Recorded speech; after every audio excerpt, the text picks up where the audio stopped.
Hello hello tout le monde, je suis contente de vous retrouver pour faire le budget prévisionnel pour le mois de juin. Donc on va faire tout ça ensemble. Donc restez avec moi, on regarde ça tout de suite après.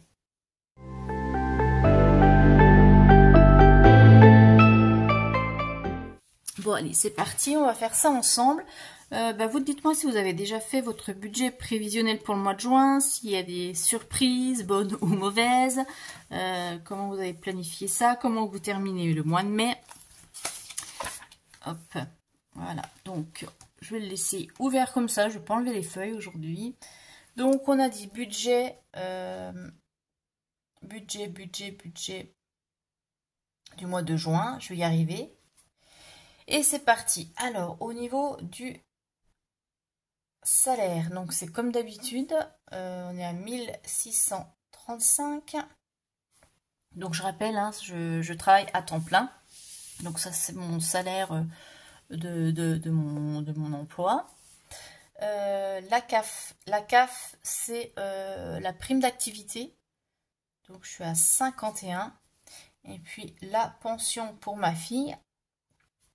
Parce que je rappelle, je suis maman solo, hein, je suis toute seule avec ma fille et le papa m'a versé une pension. On est à 292. Donc on va déjà calculer les revenus. Ce qui nous fait 1978. Et oui, alors je n'ai pas de tickets restaurant. Je ne les ai pas pris chez nous avec notre employeur, c'est en option. Mais moi, je les prends pas parce que déjà, je vais très rarement au restaurant. Et pour les utiliser pour les courses, mais comme moi, je fais uniquement mes courses chez Lidl, c'est pas intéressant pour moi. Voilà. Donc, je préfère avoir la totalité de mon salaire. Et voilà. Ensuite, crédit dette. Eh bien, je termine le mois de mai à découvert. Donc je vous expliquerai pourquoi dans le bilan du mois là à la fin de la semaine. Donc c'est pas un énorme découvert, c'est 12 €. Voilà, mais bon, il faut quand même les inclure. Ensuite, on passe aux dépenses fixes. Donc là, c'est tout ce qui est prélevé directement sur le compte bancaire. Alors, on commence par le loyer, qui est de 682. Ensuite, on a un prêt. Donc ça, c'est un prêt. Je rappelle que je le mets pas ici parce que c'est un prêt en commun avec quelqu'un. Donc je ne pourrai pas le solder avant la fin. Donc il va ici dans les dépenses fixes. Parce que je vais le régler jusqu'au bout. Donc 114 €. Ensuite, on a le leasing pour la voiture qui est de 242. J'ai le gaz. Donc là, je suis mensualisée. Donc c'est 93 € par mois. L'électricité, c'est pareil. Je suis mensualisée et on est à 31. Ensuite, j'ai l'assurance. Donc ici, c'est assurance automobile et puis habitation. Donc 56. Internet. Donc internet télé, hein, moi je suis en fibre, donc j'ai pris le forfait de base, le minimum, parce que j'ai pas besoin de tous les bouquets télévision. Donc j'ai les chaînes classiques et puis le plus bas débit en fibre. Et là je suis à 16 €. Alors pour ce que je fais, ça me suffit. Et même quand je suis en télétravail au niveau des débits, c'est suffisant, donc il n'y a pas de problème. Telletis. Je suis à 15. Alors, il y a moins cher, j'ai regardé, mais au niveau des gigas, en fait, c'est moins intéressant. Donc, pour l'instant, je reste sur ce que j'ai. Parce qu'il y a moins cher, mais j'ai pas autant. Et là, je m'aperçois que ces derniers temps, j'utilise la totalité de mes gigas. Donc, si je change de forfait que je descends, ça va être problématique. Ensuite... Lily. Donc c'est pareil pour elle, à chaque fois elle utilise la totalité, même si à la maison on se met en Wi-Fi, mais voilà. Donc pour l'instant on ne changera pas. Cotisation compte. On est... bah là, je vais l'augmenter parce que c'est un petit peu plus que 12. Donc, je vais le mettre à 13. Comme ça compense les autres. Et puis, bah, Netflix, qui est à 11. Alors, on va faire le total des dépenses fixes.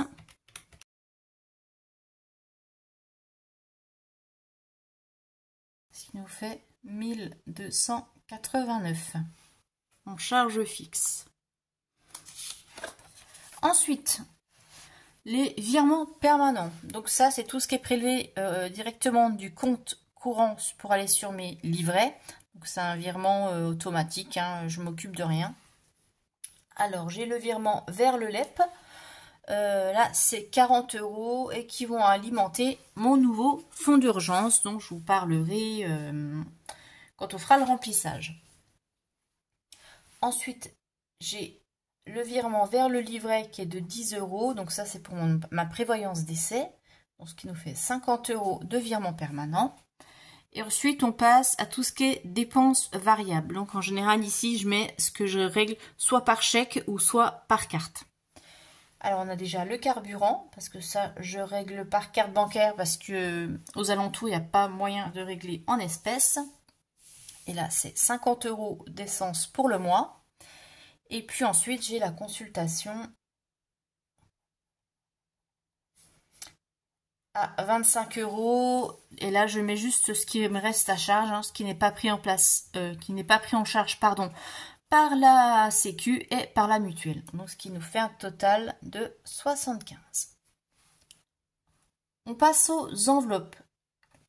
Là, c'est tout ce que je retire en cash pour mettre dans mes enveloppes mensuelles et utiliser tout au long du mois. On commence par le budget course. Le budget course, il est de 320 € parce qu'on est en 4 semaines là au mois de juin, donc c'est bon. 320 € pour le mois, donc je rappelle, c'est pour ma fille et moi. J'ai l'enveloppe d'hiver. Ça, c'est le mini fonds d'urgence pour fonctionner. Donc, si jamais j'ai pas assez dans une des autres enveloppes, je pioche dedans.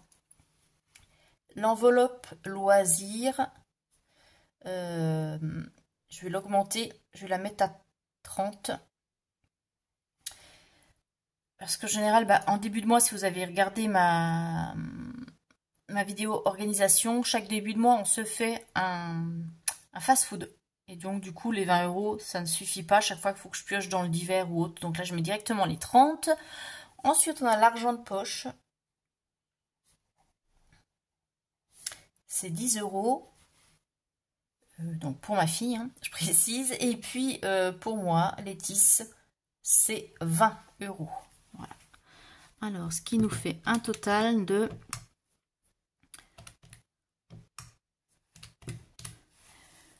400 €. Est-ce que j'ai bien compté? Je trouve que ça fait beaucoup. J'ai dû me planter. Hop, plus 20, plus 30, plus 10, plus 20, égale... Ah oui, si, c'est ça. Alors, 400. Maintenant, on va regarder ce qui nous reste comme solde pour pouvoir répartir dans les épargnes. Alors, on reprend les revenus. Donc 1978, on enlève le découvert pour pouvoir le rembourser. On enlève les charges fixes, ce qu'il y a dans les livrets, les charges variables. Et donc il nous reste 152. Donc en fait 150, hein, parce que 2 €, ça va être compliqué. Alors, 152, on va déjà mettre le train. Ça, comme d'habitude, c'est la priorité des priorités. Donc, moins 40. Ensuite, on a l'enveloppe Noël. C'est 20 €. Ensuite, on a les anniversaires. Il y a 10. La taxe d'ordure. On est à 10. Amazon. Donc moins 10. Il nous reste encore 60 €.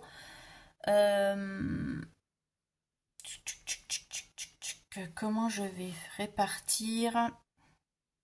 Ben, je vais mettre pour moi les vêtements Laetice. Parce qu'il va falloir quand même acheter des petites choses pour cet été.